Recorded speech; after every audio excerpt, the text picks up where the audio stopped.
Bloger kasb juda ham oson deyishgani meni real me'damga tegib ketgan, jahlimga tegadi. Do'stlar, hammaga xayrli kech. Ahror Alixonov keldi, tashrif buyurdi va nihoyat chaqirganingiz uchun Shovqin dasturiga xush kelibsizlar. Bugun bizda 10 ta savol rubrikasi bor. Menga 10 ta savol tayyorlab qo'yishdi. Hozir o'qib turib birma-bir sizlar bilan birgalikda javob beramiz. Tayyor bo'lsanglar, biz boshlaymiz.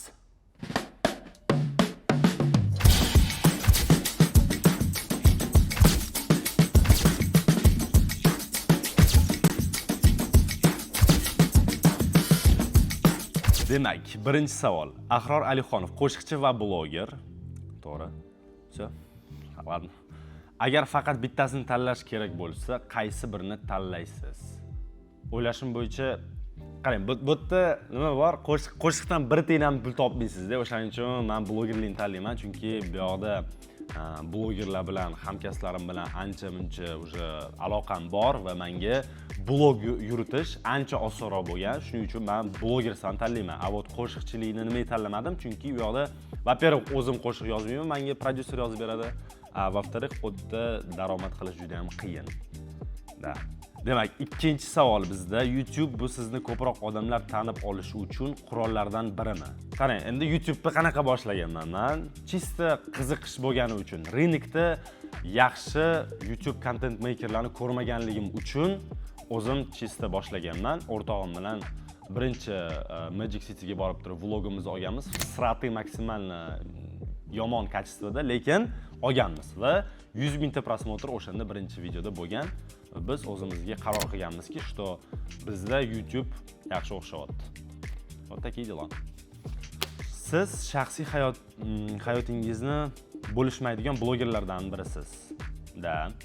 O'zingiz xohlaganingiz uchun shaxsiy hayotingiz haqida ma'lumotlar kammi yoki sizning shaxsiy hayotingiz odamlarga hali qiziq emasmi? Yaxshi savol. Endi seriozga gapiradigan bo'lsak, men shaxsiy hayotimni umuman bo'lishkim kelmaydi.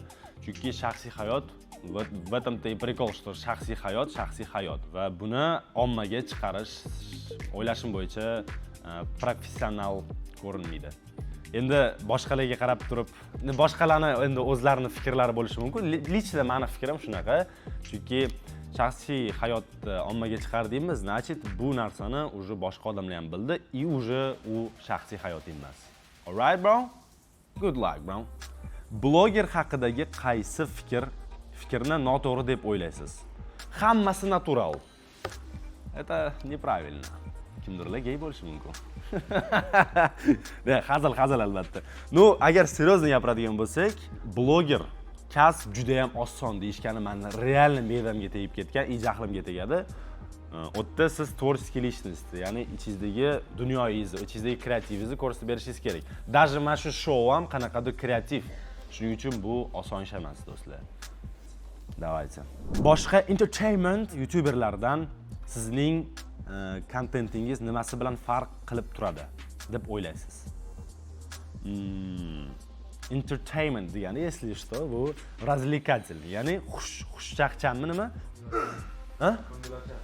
Ko'ngilochar content maker.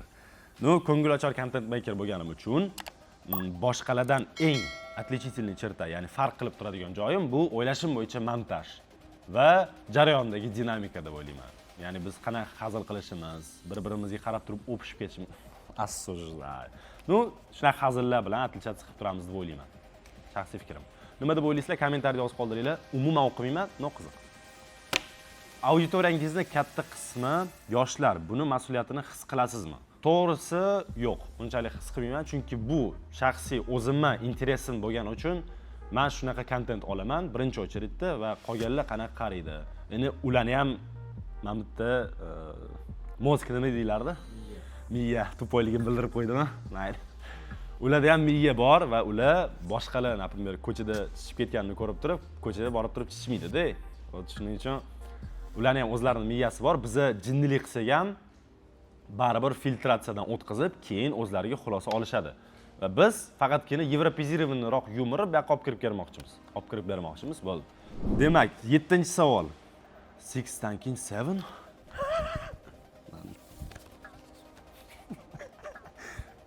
Instagramdagi eski postlaringizni o'chirib tashlaganingizni sababi nima?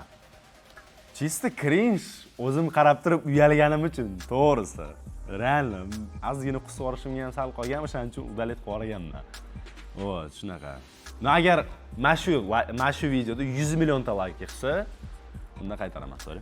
Sizga eng ko'p auditoriya olib kelgan video yoki musiqa qaysi biri? Musiqa albatta menda Bono bo'lgan. Agar bilmaydiganlar bo'lsa, men ham muzikantman, ham blogerman. Muzikada shu Bono, YouTube'dagi video esa o'ylashim bo'yicha birinchi shu Omonxon bilan attraksionni olganimiz bo'lsa kerak. Shu attraksionlarga borib turib test qilib ko'rganimiz bo'lsa kerak. O'shanda normal auditoriya kelgan. Ko'pincha chet ellik blogerlardan videolarni adaptatsiya qilasiz. Bu to'g'ri. Buning uchun sizga hate bo'lmaydimi? Endi qaranglar. Prosharenniy, zo'r auditoriya, yevropizirованный yumorni tushunadigan odamlar buni tushunishadi va buni ko'pincha hate qilishadi. Endi qanaqa hate qilishadi? Tipa yaxshi ish bo'lmabdi deb qo'yishadi. Bu narsaga normal qarayman. Hammamiz kimdirdan adaptatsiya qilamiz. Hattoki shu shouga ham kimdir adaptatsiya qiladi. Qanaqadir indus topib, sorry. Hammamiz adaptatsiya qilamiz. Bu yaxshi tema, yaxshi narsa, prosta yaxshi foydalanishni bilish kerak. Deyarli почти hamma videoim adaptatsiya qilingan, o'g'irlangan, chopilgan. Demak, hayotga normalni qaramaysiz-chi. Qaysi hayotingizga, xatoyingizga Mash xatoyimga. Qaysi xatoyingizga yaxshi ham qilgan ekanman deb izoh bergansiz? Tug'ilganimga, конечно.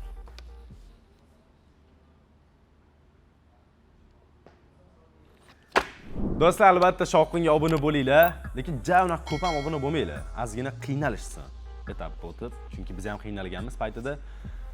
Kommentariy yozib qoldiringlar, nima deb o'ylaysizlar? Yaxshi javob bera oldimmi, yo'qmi? Sizlarga yoqdimi, qoniqtirdimmi? Давайте ko'rishamiz.